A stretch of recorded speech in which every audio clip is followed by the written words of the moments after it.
Está grabando. Sí. Está grabando. Sí. Está grabando. Está grabando. Dicen que cuando morimos volvemos a ser polvo y nuestra historia y nuestros recuerdos quedan enterrados en el subsuelo. Así es como muchas ciudades, junto a todos sus pobladores, han pasado a la historia. Uno cuyo destino no fue distinto fue la ciudad de Eridu, una de las primeras ciudades-estados del sur de Mesopotamia. Se cree que las primeras estructuras de la ciudad se construyeron aún en la prehistoria, por el 5400 a.C. Comenzó siendo un asentamiento pequeñito, con un grupo de personas que vivían en cabañas de paja de caña, aunque luego iban a reemplazarlas por unas de ladrillo de arcilla secados en el sol y levantar muros alrededor de la ciudad. Tuvieron vergo de rebaños y pescaban hartos mariscos y hasta aves acuáticas. Cultivaron cereales como el trigo y corn, también judías, pepinos, ajos, puerros, lechugas o guisantes. Frutas como las ricas de las granadas, uvas, higos y melones. Tuvieron un tipo de cerámica llamada Hanji Muhammad, que se caracterizaba por tener dibujos geométricos. Llegaron a utilizar harto metal como el bronce, el oro, hierro, mercurio, plata o el estaño. Como textos tenemos uno conocido como el Génesis de Eridu, escrito ya por el 2300 a.C. Desde mi punto de vista, estos textos pudieron ser en un principio historias reales que pasaron a la tradición como formas de explicar sucesos antiguos, pero es difícil ver a qué se referían por la tanta diferencia de años. El Génesis de Eridu cuenta la historia de la diosa Nintu, cómo guió a los humanos a construir ciudades de ladrillo con templos, nombrando rey de Eridu a Nudimud. El pueblo en corto se puso a chambear, pero con tanta chamba y chamba que había, se hacía mucho ruido y molestaron al dios Enlil. Y así como yo que hace rato le aventé unos cubetazos de agua a los perros del vecino para que cerraran el hocico de tanta ladradera, Enlil envió un diluvio para matar a todos los humanos. Esto hizo llorar a Nintu, así que Enki resolvió, aconsejando a una Pishtin, construir el arca para que se salvara él, su familia y los demás seres vivos. El resto del lore ya lo sabemos por la epopeya de Gilgamesh que ya narré acá. Otro mito trata de la diosa Inanna, la que quería con Gilgamesh. Ella viaja a Eridu para persuadir a su padre Enki de que le diera el mes, los dones de la civilización. Pero Enki dijo que Nelson. Pero la Baby de Ishtar conoce bien la sencillez masculina y lo retó a ver quién le entraba más al piso en un concurso de bebidas. Enki, ya con un 12 de ángel caído encima, un 6 de la de Tecate y media botella de Tonayan y ya pedo que le da el mes a Ina. ¿Qué pasó? Pues que con la cruda del día siguiente fue con lo que agarró la onda, pero Ishtar ya había huido con el mes a Uruk, convirtiéndola en una gran ciudad. Quizás esta historia representa la transición de Eridu a Uruk como centro de poder en la región. Incluso Terah, padre de Abraham, dejó la ciudad de Ur para ir hasta Harán, lo que coincide con grandes migraciones por el 2100 a.C. y la decadencia de la ciudad por el 2050 más o menos, tal vez por el aumento de la salinidad del agua que acabó con la agricultura. Ya he hablado muy rápido sobre los sondeos que hubo en Sumeria, de la tecnología que tuvieron, las ideas que aportaron, pero ahora veamos qué pedo con su historia. ¿Quiénes eran los sumerios? ¿De qué rancho venían? El origen étnico de los sumerios es medio misterioso. Su lengua, un aglutinante, no se emparenta en nada con las de la zona. El arqueólogo Max Mallowan dice que ya estaban ahí desde que Mesopotamia comenzó a ser habitada. Otra teoría dice que vinieron de afuera de Mesopotamia durante los periodos de Ubaid o Uruk, tal vez con una invasión violenta o con una colonización pacífica, trancas, sin muertes de por medio. Pero bueno, en estos periodos era muy común que unos digan algo, pero otros digan completamente lo contrario. Y es que desde el periodo de Hasuna hasta el de Yamset-Nasar, casi desde el 6000 hasta el 2900 a.C., son periodos muy oscuros por la poca información histórica que hay. Mucha de la información que tenemos es solo arqueológica. Hay que tener en cuenta que la escritura apenas estaba naciendo y no se iba a registrar todo como lo hacemos hoy en día. Además de que el mayor uso que le dieron a esta fue para cosas aburridas como la contabilidad. Y eso no nos dice mucho de la historia. Desde el 2900 a.C. ya podemos hablar de los sumerios completamente sin discusión, aunque sigue siendo un periodo completamente arqueológico. Hay que entender que Sumeria no era una sola nación como hoy en día México o Colombia, sino un conjunto de diferentes ciudades-estados con una misma lengua, cultura y religión. La leyenda cuenta que los primeros reyes aparecieron cientos de miles de años antes del gran diluvio. Curiosamente, casi lo que lleva existiendo el Homo sapiens. Según ellos, en algún momento la realeza descendió del cielo en la ciudad de Eridu, donde gobernaron las diferentes ciudades sumerias por 241.200 años hasta que llegó el diluvio. Cada rey vivió más de 100 años, unos hasta vivieron milenios y milenios, parecido más o menos a la Biblia con los descendientes de Adán. Luego de la destrucción del diluvio en Uruk, reinó Gilgamesh, que ya he hablado de él, pero también conocemos a la primera dinastía de reyes en la ciudad de Kish, y estos sí ya son históricos. El primer rey conocido que nos consta que existió fue Enmebaragesi de Kish, hacia el 2700 a.C. Kish era la ciudad más importante por estos años. De hecho, tuvo conflictos con Elam, uno de los más antiguos conocidos. Luego de él le siguieron otros dos reyes más, y luego quien sentó el culo en el trono de Kish fue Mesilim, hacia el 2550 a.C.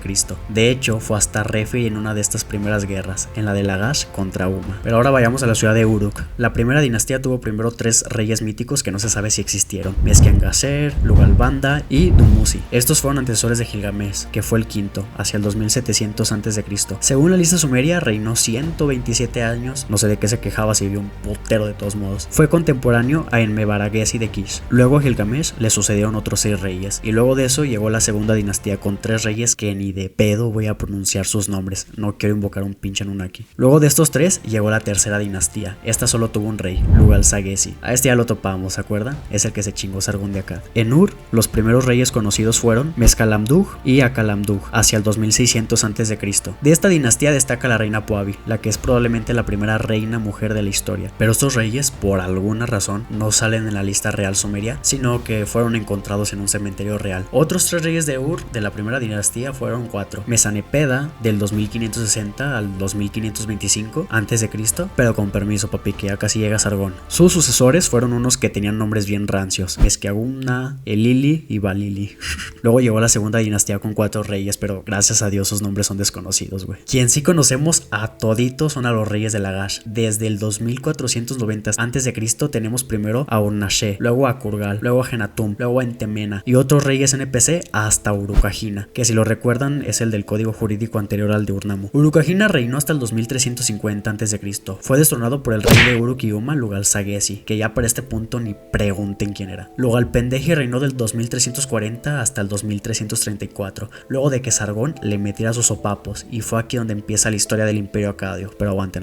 Ahora hablemos de algo chido: los dioses sumerios. Los primeros dioses fueron An, el cielo, y Ki, la tierra. De ellos nació Enlil, el primer Anunnaki, que significa algo así como hijo de Anu, que es el nombre de An pero en idioma acadio. Enlil separó el cielo y la tierra, se llevó aquí y de su unión nació toda la creación. An fue el dios supremo, Enlil fue el inventor del arado y la azada. Su centro religioso estaba en la ciudad de Nippur, que fue como la Roma de los sumerios. Los sumerios tenían hartos dioses. Hablemos de unos nomás: Enki, dios del abismo, de las aguas subterráneas, del océano, de la magia y de la sabiduría. Nintu, diosa de todas las criaturas vivas, era esposa de Enki y madre de Marduk. Utu, dios del sol, conocido en acadio como Shamash, ya lo habíamos visto en la epopeya de Gilgamesh. Y Nana, conocida en acadio como Ishtar, era la reina del cielo, diosa del amor y de la guerra. Qué curiosa combinación. A varios dioses le correspondieron planetas y el de ella fue Venus. Por ejemplo, de Shamash fue... no me acuerdo. Hubo muchísimos más dioses. Los que pertenecen al cielo y a la tierra eran los Anunnaki, mientras que los Igigi eran los dioses de los infiernos. También tuvieron demonios, unos buenos y otros malos, y curiosamente los malos fueron 7, llamados los 7 malvados. Qué coincidencia. Yo sé que en la mitología sumeria hay como 100 cosas parecidas a la Biblia, pero la más descarada en mi opinión no es ni el diluvio ni el primer hombre llamado Adapa, sino la creación de Eva de la costilla de Adán, que para Kramer y otros autores viene también de los sumerios. Haz de cuenta que en un poema, el de Enki Nintu, una de las partes del cuerpo enfermas es la costilla, que en sumerio es Ti, pero Ti no solo es costilla, sino que también significa hacer vivir. Entonces se identificó a Nintu literariamente como la dama que hace vivir, pero al mismo tiempo también la dama de la costilla. Pero en hebreo, pues esta analogía no tiene sentido porque estas dos palabras no tienen nada en común. Entonces pasaron el mito de Adán y Eva literalmente como una creación de Eva desde una costilla, lo cual en sumerio pues tendría sentido, ¿no? Pero en hebreo pues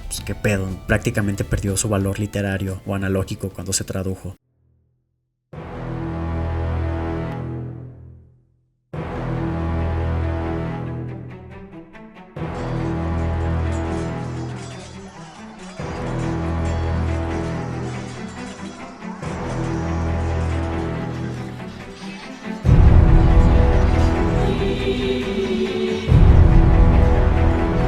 Luego de todos estos diferentes reinados de las dinastías de las ciudades que acabamos de ver, terminaría con la conquista del pueblo acadio liderados por Sargón de Akkad hacia el 2334 a.C. Aunque la neta la cultura y la religión sumeria permanecerían dentro de la cultura babilónica hasta el comienzo de la era cristiana. Los acadios eran semitas, pero ¿quién eran los semitas? Ellos fueron un grupo etnolingüístico que incluía diferentes pueblos de Oriente Próximo. Fueron llamados así porque según el Antiguo Testamento descendían de Sem, hijo de Noé. Otros pueblos semitas fueron los asirios, los babilonios, los fenicios, los amoritas, que luego formarían la primera dinastía babilónica a la que perteneció Hammurabi, los hebreos, los árabes o los asirios, que serían importantes y fueron llamados así por la ciudad de Asur. Para los tiempos de Sumeria, muchos de estos semitas eran todavía pueblos nómadas, con excepciones de los eblaitas. Salieron del desierto de Arabia y comenzaron a asentarse en Mesopotamia por la época de Gilgamesh, la conocida Protodinástico I. Entre sumerios y acadios no hubo muchos problemas, la neta. Su encuentro fue pacífico porque compartían un idioma y todo. De hecho, de Sumer, el imperio acadio, las cosas no cambiaron mucho. A grandes rasgos, solo el idioma de los gobernantes. Casi todo lo demás, como la administración y religión, siguió siendo sumerio. El nombre original de Sargón es desconocido. Lo de Sargón es en sí un título que significa rey verdadero. En este video ya narré brevemente su leyenda y cómo se hizo rey. Solo hay que recordar que fue abandonado en un río por su madre. Se crió como jardinero en el palacio de la ciudad de Kish y fue ganando experiencias hasta volverse estúpidamente poderoso. Se convirtió en copero, una posición que lo convertía como la mano derecha del rey. En ese momento el rey de Kish era Urzababa. Sargón lo destronó por quererlo vender al rey de Uma, Lugal-Sagesi. Primero Sargón y Lugal-Pendeji se unieron para derrotar al joto de Urzababa. Luego Sargón traicionó a Lugal-Pendeji derrotándolo en Uruk y destruyendo las murallas de la ciudad, quedándose también con todas sus conquistas. Así nació el Imperio Acadio en el año 234 a.C.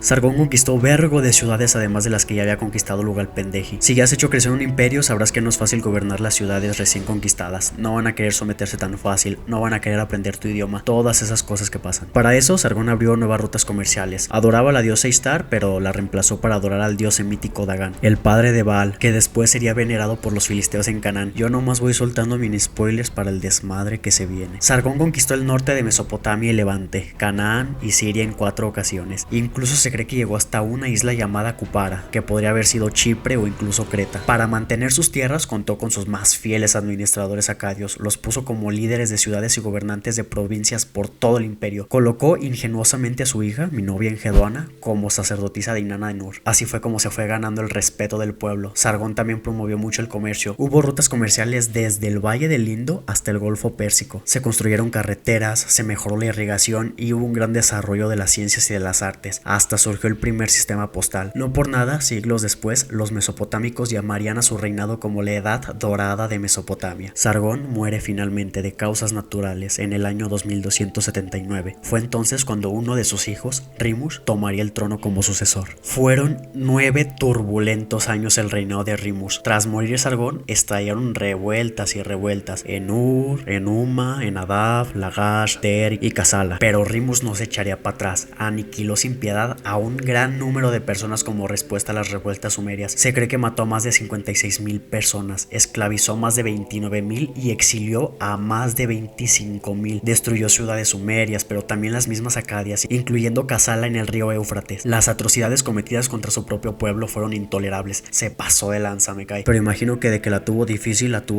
que voy a saber yo, ¿verdad? Que soy un pendejo. Sus propios funcionarios comenzaron a preocuparse por la constante inestabilidad de su reino y lo asesinaron en el 2270 a.C., dándole en la madre hasta desvivirlo con sellos cilíndricos de mármol y metal. Pinche dolor. Puede que hasta incluso su hermano mayor, Manishtushu, conspirara contra él. Hijo mayor de Sargón, heredó el trono luego de la muerte de su hermano Rimush. El reinado de Manishtushu duró 14 años. Con el imperio más o menos calmado, puso el ojo en la frontera y lanzó varias expediciones militares, una de ellas contra Elam a través del Golfo Pérsico. Llegó hasta la ciudad de Susa, donde saqueó sus minas de plata, y también envió su flota por el río Tigris y llegó a negociar hasta con 37 ciudades. Pero nada de esto le salvó de que también lo desvivieran por el 2254 a.C., por lo que su hijo, Naram-Sin, llegó al poder. Luego de empezar su reinado, Naram-Sin lo que hizo fue continuar con las campañas militares de su padre Manishtushu, en el norte de Siria y al oeste de Irán. Aplicó lo mismo que Sargón, poner a gente de mayor confianza en el gobierno, colocar a sus hijas como sumas sacerdotisas de templos importantes, aumentar la economía. Esto mejoró la relación con el pueblo y con muchas regiones, aunque eso no lo salvó de volverse bien alucín y creerse un dios en la tierra y llamarse él mismo el gobernador de las 4 esquinas del universo. Hijo de su... Y eso que nunca se juntó con el pirata de Culiacán. Dicen las malas lenguas por ahí que por esto la ciudad de Akkad quedó maldita por los dioses y descargaron su ira sobre el imperio luego de su muerte. De hecho, aún en la actualidad es un misterio la ubicación de Akkad. Hay especulaciones, pero se sabe que aún sigue enterrada bajo la arena sin ser descubierta. La neta, es muy difícil ubicarla. No se sabe muy bien en dónde estuvo. Quedó literalmente enterrada en el olvido. Naram-Sin murió tras un largo reinado de más de 40 años, en el 2218 a.C. Ascendió al trono su hijo, que tiene un nombre bien bonito, Sharkali-Sharri, pero este fue solo la sombra de su padre. No la tuvo fácil tampoco, Si no es uno, son otros. Tenía al pueblo de los Gutis queriéndole invadir y no paraban de joder. Eso sí, contra Elam tuvo éxitos militares y pudo más o menos frenar a los gutis capturando a su rey Sarlach. Pero la que se vino dura no fue ni una invasión, ni una rebelión, aunque esta sí las tuvo por subir los impuestos. Pero no. La chida fue una sequía durísima que afectó a Mesopotamia y que también pudo ser la misma que afectó al imperio antiguo egipcio del faraón Pepis. Esto jodió durísimo las tierras. Sharkali-Sharri murió en el 2193 a.C. Aparte murió sin un sucesor claro, y cuando no hay sucesor, pregúntale a Alejandro Magno qué le pasó al imperio macedónico luego de morir. En los siguientes 3 años hubo hasta 4 reyes, el imperio acadio se estaba yendo al chori, y el rey Dudu no pudo frenar la inestabilidad que había. El último gobernante que tuvo el imperio acadio fue el hijo de Dudu, Shuturul. Los gutis acabaron ganando y conquistaron el imperio acadio en el 2153 a.C. Los gutis procedían del Zagros y de veras que eran castrosos, pero lograron dominar a los acadios y reinaron 21 reyes durante 91 años, como Lasirab, Basium, Tiricán, entre otros NPCs más. Sometieron duro a las ciudades, en especial a de Akkad, aunque eso sí, aprendieron acadio y se adaptaron a la forma de administración de cada ciudad, hasta que se les acabó la partida cuando Uta-Egal de Uruk los expulsó por el 2112 a.C. Un rey a destacar de la época guti fue Gudea de Lagash, pero a ese lo veremos en el siguiente capítulo, con el regreso de los sumerios y su renacimiento, y el ascenso de otra de las primeras civilizaciones por parte de los amoritas, Babilonia.